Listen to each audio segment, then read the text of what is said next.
Bay Area. This is the Morning Edition.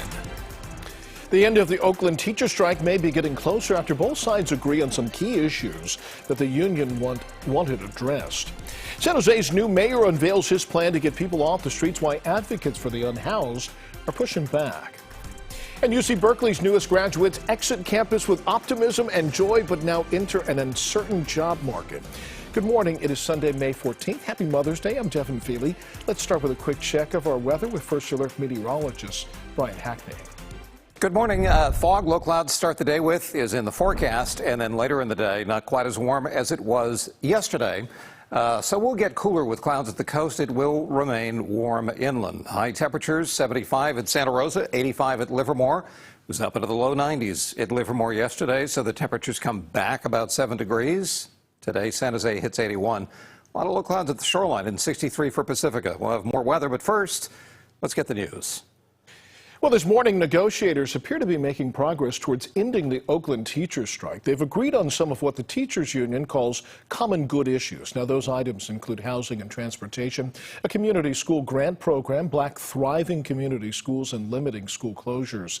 And while this is a big step in getting teachers and students back into the classroom, the teachers union says there's still a lot of work to do.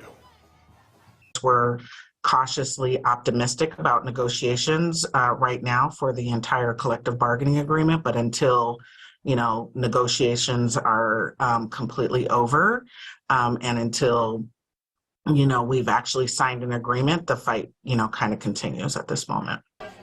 There is still no word on whether the strike will end before the school year is finished. There's just 8 days left in the academic year, but the bargaining team says they have come too far to back down now. There were some agreements that were made through the collective bargaining agreement and some that were made through a separate agreement. We reached out to the district, but they did not respond to our request for comment. San Jose's mayor says he wants to get people off the streets and fast, but as I have been learning, homeless advocates are taking issue with parts of the mayor's plan. It's a little bit premature to start kicking people out of any place. Dave, who asked us just to use his first name, has been homeless for more than a decade and lives in a small camp on the banks of San Jose's Coyote Creek and fears what may happen if he's forced to move by the city. Be starting from scratch, all right. We're at rock bottom right now. See what I'm saying? If we go any lower than that, you're going to put us in our grave. You got to house people if you want to end houselessness. Speaking on behalf of homeless men and women like Dave, advocates protested outside San Jose City Hall this week. They're concerned about a potential change in the city's homeless policy, basically more money for emergency shelter and services and less for permanent affordable housing. Every time you sweep, you send a message to the unhoused that we don't want you here. It's like sweeping out trash. We're going to move you. The question also is, where do they go?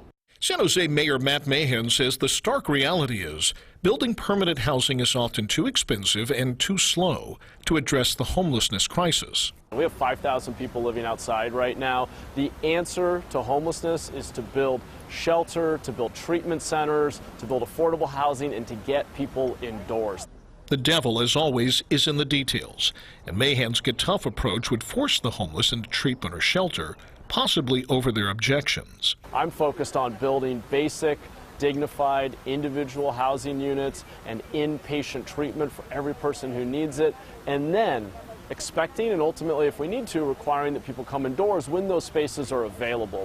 Advocates worry the plan may trample the rights of the homeless in the name of treatment. It just seems like such an inhumane thing to do to someone who has nearly nothing in this economy. After years spent on the street, Dave says he sees the peril and not the promise of the new policy. It ain't going to solve nothing. We're just moving trash around. I'm not saying we're trash, but they're just moving it around. So for context, what about the homeless situation in San Francisco? The stats aren't in yet for this year, but between 2019 and 2022, chronic homelessness decreased by 11%. The number of homeless people with children dropped 15% over that same time span, but that also corresponded with an 18% increase in the number of people staying at the city's homeless shelters. Now, the city was supposed to count again this year, but skipped it, and officials haven't explained why. Governor Newsom wants to dedicate more than $15 billion to fight homelessness across the state, and that includes money for cleaning up encampments, funding for the state's Home Key program, behavioral health treatment, and the Care Court program.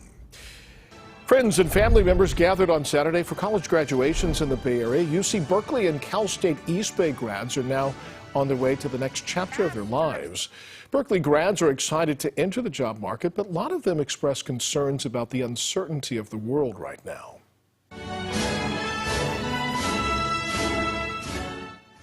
Tech students express fear about the continued rise of artificial intelligence, and economic majors cited the recent bank failures here in the Bay Area, but they maintain their optimism.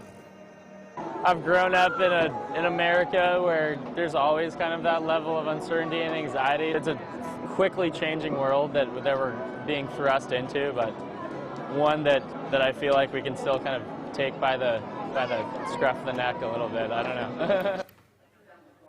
Steve Wozniak, the co-inventor of the Apple computer, delivered the commencement address.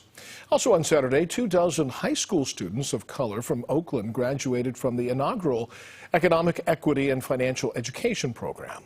Now, the students took 8 months of personal finance literacy classes through the Haas School of Business. They will all get $8,000 for college from PG&E. A challenge is always good for me, in a way. I overcome my challenges. So yeah, it's going to be hard, and there will be times where I know I'm going to struggle in life, like going through college and stuff, but I believe I can do it. PG&E says that it created that program as a racial justice initiative after the murder of George Floyd. Many Vietnamese Catholics in San Jose have a place to worship again more than a decade after their church went up in flames. The new building is known as Our Lady of La Vang Church. It had plenty of parishioners yesterday during a weekend of inaugural festivities. Churchgoers said the opening carries a lot of significance. I became a holy Catholic child of God, and Mama Mary here. So this is a beautiful celebration. It's bring life to this area again. The church expects thousands of guests from around the world to show up this weekend.